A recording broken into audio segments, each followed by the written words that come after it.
Et oui, je vois tout le monde parler du bull run pour 2023. Est-ce qu'il faut s'attendre à un bull run pour 2023, 2024, 2025? On va passer en revue les différents scénarios qui pourraient mener à un bull run avant le halving. Quelles sont les différentes théories? Quelles sont également les différentes cryptos sur lesquelles je me place? Quelle est ma stratégie globale, ma stratégie pour acheter des cryptos, les bons projets? Surtout, la stratégie pour les prochaines semaines et les prochains mois et comment, personnellement, moi j'investis. Je te rappelle ici, pas de conseils en financement. Je suis juste un mec lambda qui te montre comment j'investis. Et passons directement dans le vif du sujet. Mais avant de parler également des différents scénarios, de ce qui va se passer très prochainement, je voulais voir avec toi pour lancer un petit challenge. Et je pense que honnêtement, c'est le meilleur moment pour lancer un petit challenge, investir une certaine somme. Donc à toi de me dire si tu veux qu'on passe sur un challenge de $100 et monter à $1000, de 1000 à $10 000. Bref, tu me dis quel est le montant de départ sur lequel on devrait se placer. Également, lâche-moi en commentaire 5 cryptos sur lesquels je devrais m'intéresser et je pourrais éventuellement intégrer dans ce challenge-là. Et ce challenge, je le mettrai à jour dans mes vidéos comme ça en mode news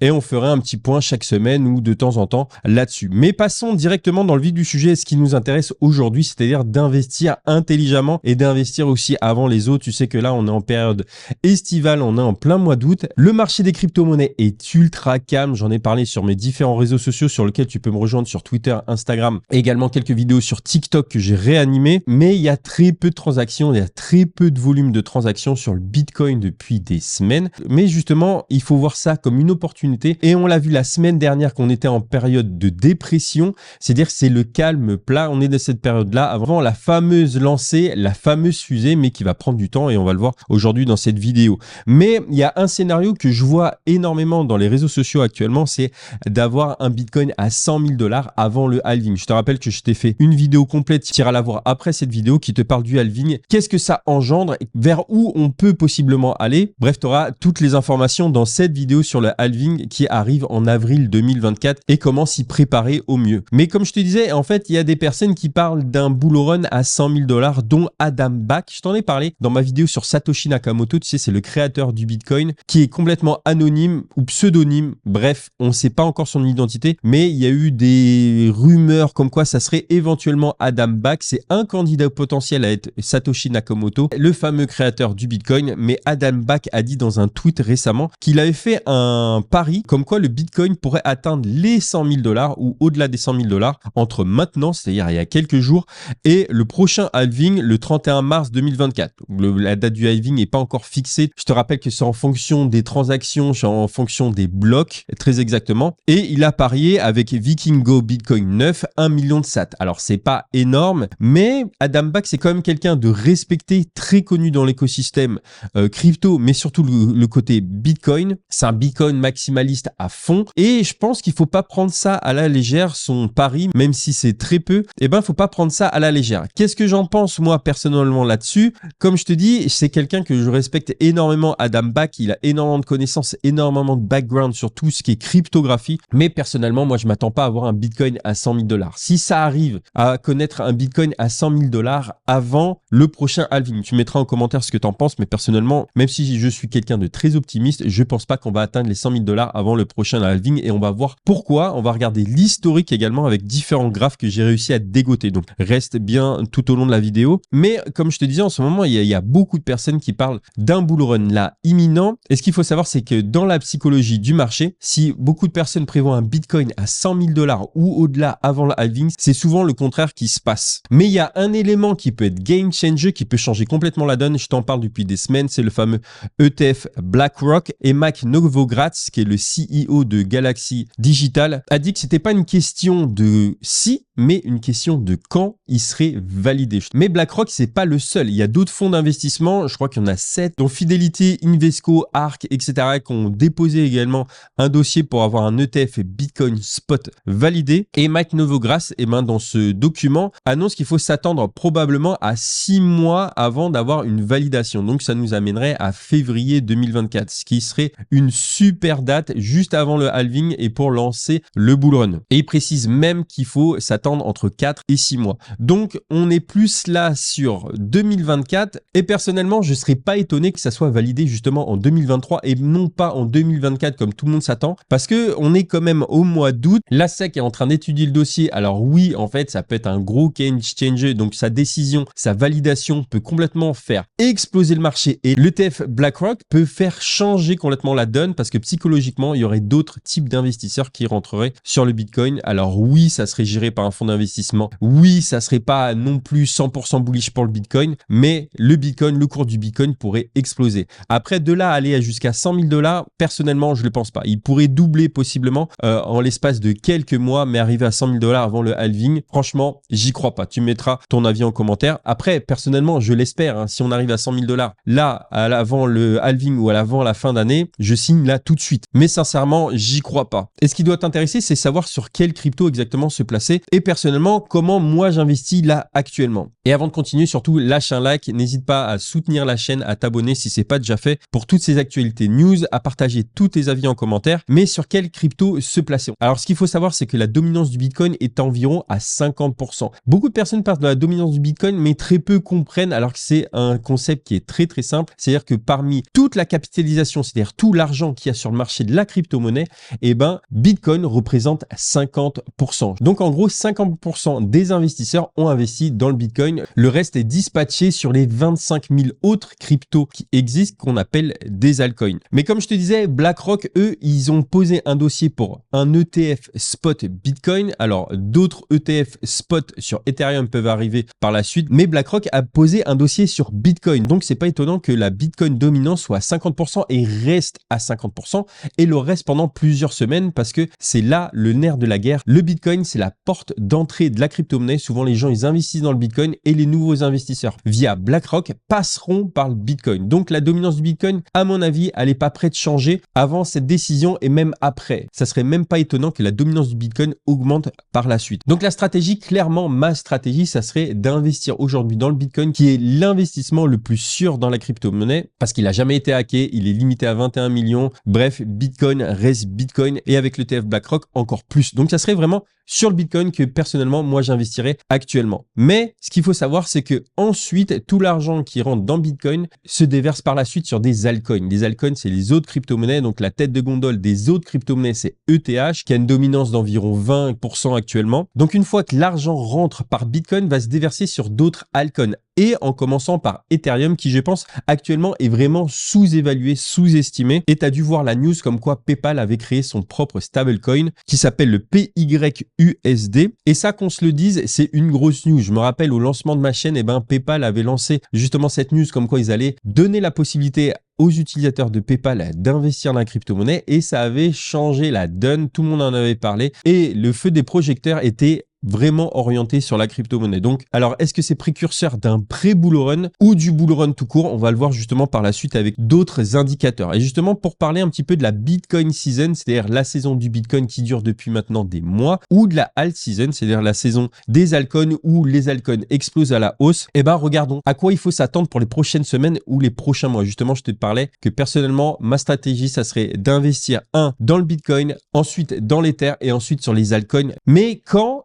Justement, on va voir ça tout de suite parce que j'ai regardé un petit peu cette statistique. Alors, donc on parle un petit peu de la Bitcoin season. Là, actuellement, on est à 31. On est en train de remonter tout doucement vers la altcoin season, mais pour l'instant, c'est clairement la Bitcoin season et tant que BlackRock n'a pas été validé et en cette période-là, je pense que c'est vraiment le Bitcoin est vraiment la porte d'entrée sur lequel il faut investir et pas forcément sur les altcoins. Donc, tu vois ici par ce graphique que les altcoins ont pris extrêmement cher alors que Bitcoin, lui, est passé de 15 000 à 30 000 $ et actuellement on est sur un indice de 31. Mais si on regarde un petit peu les précédents cycles, alors bien sûr les performances du passé ne représentent en rien les performances du futur, ça il faut absolument savoir. Mais si on regarde ce qui s'est passé un petit peu sur le précédent bear market, là on est sur la période 2019-2020 ici, sur cette période juste ici. Donc on a connu comme dans ce bear market là, une chute des altcoins puis une poussée ici vers la altcoin season. Et donc personnellement, je pense qu'on est à peu près dans cette phase là de pré-bull run et on va le voir par la suite, comme quoi le Bitcoin, c'est vraiment la porte d'entrée sur laquelle investir. Et seulement après l'ATH ou proche de l'ATH, eh ben, j'investirai massivement sur les altcoins. Peut-être, pourquoi pas vendre des Bitcoins ou des Ethers pour acheter des altcoins pour avoir ensuite de la liquidité.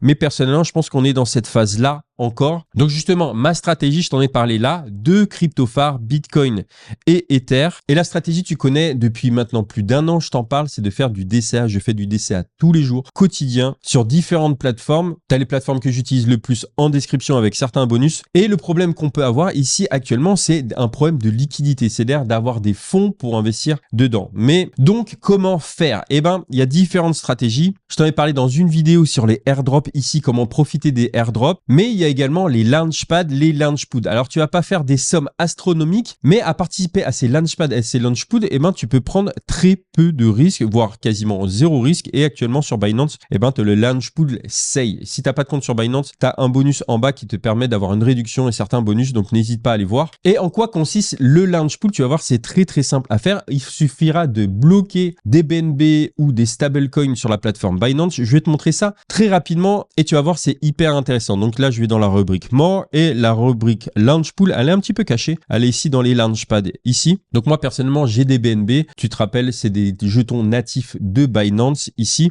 Et tu as les différents Launchpools auxquels tu peux participer ici. Et moi, je vais te montrer comment participer au Launchpool SEI ici. Donc une blockchain layer 1. Et tu vois, le farming, eh ben, il s'arrête dans 21 jours. Et tu peux stacker soit des FDUSD, soit des TUSD. Personnellement, moi, je stack ici des BNB. Je crois que le montant minimum, c'est 0,1 BNB.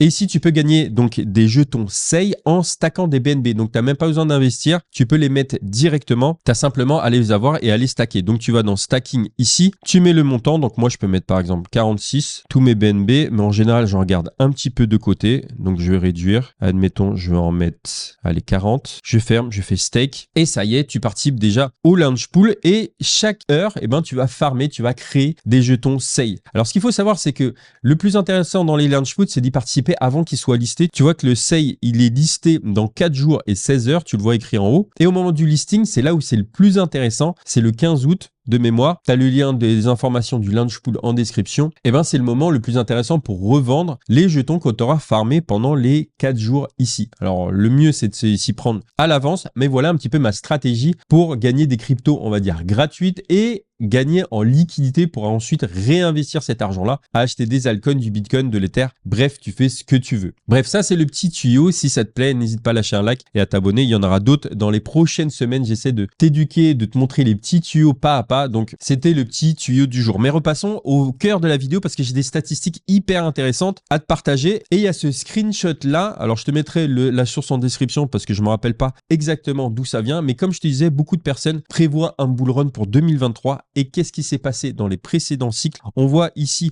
par exemple, 2012, on a connu une légère montée ici, mais on va dire que c'était un cycle vraiment très particulier parce que c'était vraiment le tout début, le balbutiement. Donc, il n'y avait pas beaucoup de personnes qui avaient investi ici. Mais tu vois, 2015, ici, on avait connu une petite chute. 2019, en période ici de pré-bull, c'est-à-dire avant le halving, eh ben, on a connu une légère montée, puis une légère descente. Et tu vois, le trait ici, eh ben, ça représente le halving. À partir de ce moment-là, on est passé donc en période de halving. Et 2023, je pense qu'il ne faut pas s'attendre à une montée ici stratosphérique, sauf si bien sûr l'ETF BlackRock est validé, là ça va changer complètement la donne. Mais personnellement, moi je trouve que c'est une période d'accumulation ici et il faut s'attendre pendant très longtemps, des semaines, des mois, à connaître ici des fluctuations, une très faible volatilité ou même des périodes ici de chute. S'il y a une dernière grosse chute aux 25 000, 20 000, ça m'étonnerait même pas. Mais voilà, il faut se préparer jusqu'à 2024 et c'est seulement souvent après le halving, quelques mois après le halving, qu'on connaît ici la fameuse période d'explosion. Donc voilà, si ça chute les prochaines semaines, les prochains mois, c'est ce que je voulais dire absolument dans cette vidéo, c'est que ça m'étonnerait même pas et c'est complètement normal. La crypto, c'est pas quelque chose qui monte de façon parabolique et qui ne chute jamais. Non, c'est un marché très volatile, très jeune, où il y a encore très peu de liquidité, mais dès que les investisseurs investiront là-dedans et plus il y aura d'adopteurs, plus il y aura d'investisseurs, moins il y aura de volatilité. Donc surtout, analyse cette charte et justement, prends-en conscience comme quoi le marché, on peut s'attendre les prochaines semaines, les prochains mois, des légères chutes, voire des grosses chutes pour les prochains mois selon des régulations, selon des lois qui peuvent tomber. Ça, il faut s'y attendre en tant qu'investisseur crypto et c'était important de te le dire, de te protéger en termes de mindset, en termes de mental, et pas t'attendre à un bull run qui sera de façon stratosphérique. Personnellement, moi, je m'attends à un bull run pas avant mi-2024. Si ça arrive avant, tant mieux, mais je m'attends plus à un bull run fin 2024, voire 2025, en fonction de ce qui se passe. Et on l'a vu, la dernière news, c'est que la Fed a annoncé ici les chiffres de l'inflation. Ils sont à 3,2%. La précédente inflation, on était à 3%, donc on a augmenté de 0,2%. Et je crois que les prévisions étaient à 3,3%. Ici, le marché n'a pas tant bougé que ça. Il y a une légère montée. On est toujours au-dessus des 29 000 $ du Bitcoin. Au moment où je tourne cette vidéo, ça risque peut-être de changer. Mais je pense qu'on est en période assez chiante. Et je trouve que c'est la meilleure période d'accumuler. C'est la période la plus saine pour justement faire un support et remonter par la suite. Et avant que tu partes, je t'ai trouvé une statistique hyper intéressante ici avec les différents pourcentages d'évolution du Bitcoin en fonction de la période d'investissement. Donc tu vois par exemple sur le cycle 2019, le Bitcoin a connu une hausse de 94% l'année précédente le halving. L'année du halving, on a connu une augmentation de 302%, 60% d'augmentation après le halving et à peu près 2 ans après le halving, on a connu tout de suite une chute, moins 61% sur le premier cycle, moins 73% sur le deuxième et moins 64% sur le troisième cycle. Donc ce qui est important de noter ici, c'est que les cycles ils sont tous différents et les montées sont de moins en moins importantes. Alors il y a peut-être des personnes qui vont se dire tiens c'est peut-être moins intéressant d'investir dans la crypto. J'aurais une stratégie un petit peu inverse, c'est peut-être plus intéressant d'investir plus tôt qu'auparavant. Et ça c'est une question de mindset, c'est une question de liquidité, mais on en parle souvent sur cette chaîne-là. Mais tu vois, peu importe si tu rentres avant le halving, si tu rentres à l'année du halving ou légèrement après le halving, tu es toujours gagnant. Donc tout ça pour dire, on a du temps pour accumuler, on a du temps pour acheter et on a du temps pour rentrer dans le marché. Voilà, je te partage ce schéma parmi les membres de la chaîne comme tu en as l'habitude. Si tu n'es pas membre de la chaîne et tu veux accéder à tous ces schémas, n'hésite pas à me rejoindre. Tu as également ma newsletter, n'hésite pas à lâcher un like avant de partir et à t'abonner. Merci à toutes les personnes qui rejoignent la chaîne. En ce moment, je fais une vidéo par semaine et là, c'est la dernière vidéo dans ce studio-là pour tout te dire, puisque je vais changer de logement et j'aurai un espace dédié, un studio à moi où je pourrai faire encore plus de vidéos pour t'informer sur le marché de la crypto. Surtout avant de te quitter et pour savoir si les personnes suivent jusqu'au bout, n'hésite pas à lâcher le mot Bitcoin ou ta crypto préférée. Je te rappelle qu'on va lancer un challenge dans pas très longtemps et je te laisse avec cette vidéo qui est ultra importante, qui t'en apprendra plus sur la crypto-monnaie et comment générer des revenus supplémentaires. Je te dis à bientôt pour une nouvelle vidéo. D'ici là, porte-toi bien. Allez, ciao!